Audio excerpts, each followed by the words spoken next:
Why VA claims still get denied, even when veterans do everything right. So, one of the most frustrating things I've seen and I see today is veterans doing everything they think they're supposed to do, and their claim still gets delayed, underrated, or denied. And it's not because they didn't deserve it. In my last video, I explained what the VA looks for in a claim. Today, I want to talk about why claims still get delayed or denied, even when veterans think they did everything right. So I've been through this process myself. I started at 30% when I left the Marine Corps back in 2009. Several years later, when I was in college getting my degree, I went to 50% with the help of a veteran advocate at the college. And eventually, about 7 years later, I reached 100% permanent total.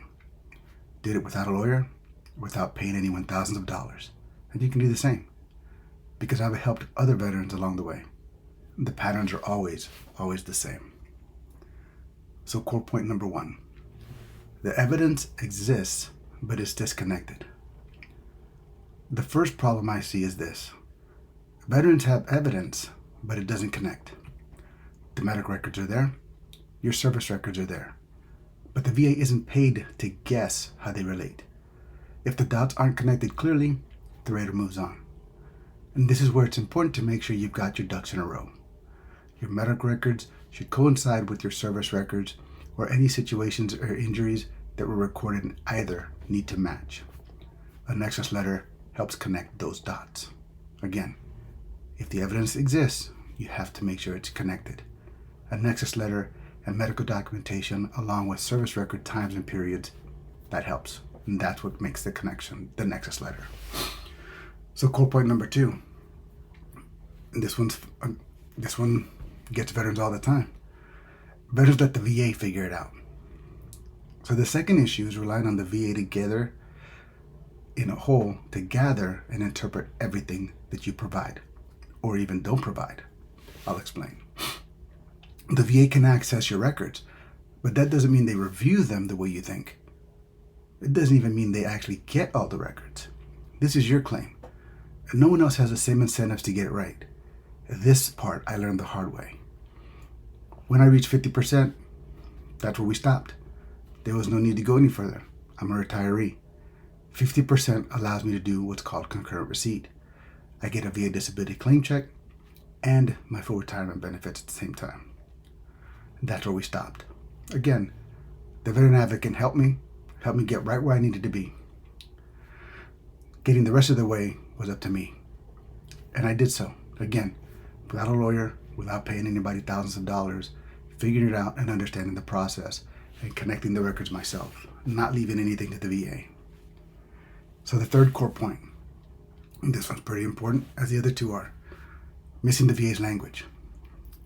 So the third issue is language. Veterans describe pain, frustration, and limitations. But here's the big one. But the VA rates based on specific criteria, not emotion. They don't care about your emotion. If your evidence doesn't speak the VA's language, it doesn't matter how real the condition is. It doesn't exist. You could be in pain, you could be frustrated, you could have limitations.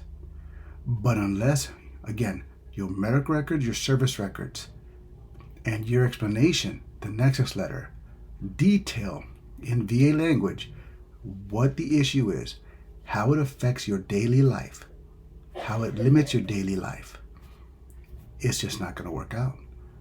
Your claim will be delayed, denied, all these things.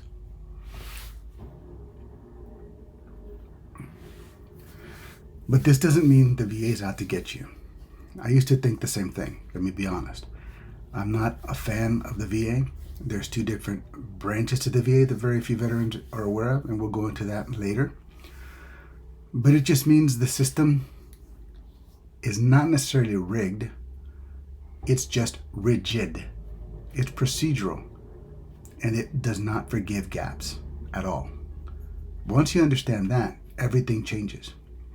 The VA gives you all the information you need to make sure you file a claim that's completely put together. But it's all rigid. It's procedural and it's step by step. That's why I always tell veterans, slow down, take control, and build your claim intentionally. Don't rush it. Try not to get emotional. Keep it organized, supported, and make sure the statements are all clear. If you want help understanding how to structure a claim the VA can actually rate, I put together some resources on my site to help veterans avoid these mistakes. No pressure, no hype, just clarity. You earn the benefits. The goal is making sure the VA can't overlook that. I'll see you in the next video.